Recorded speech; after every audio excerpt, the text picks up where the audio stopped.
اعوذ باللہ من الشیطان الرجیم بسم اللہ الرحمن الرحیم۔ حضرت سیدنا فضیل بن عیاض رحمۃ اللہ علیہ کہتے ہیں، حضرت سیدنا عبداللہ بن عباس رضی اللہ تعالی عنہما نے فرمایا، بروز قیامت ایک نیلی آنکھوں والی نہایت بدصورت بڑھیا جس کے دانت آگے کی طرف نکلے ہوں گے لوگوں کے سامنے ظاہر ہوگی، اور ان سے پوچھا جائے گا، اس کو جانتے ہو؟ لوگ کہیں گے، ہم اس کی پہچان سے اللہ عز و جل کی پناہ چاہتے ہیں۔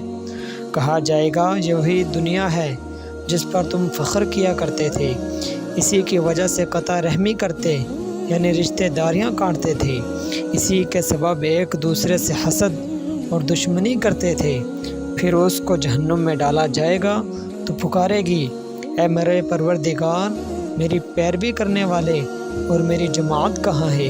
اللہ عز و جل فرمائے گا، ان کو بھی اس کے ساتھ کر دو۔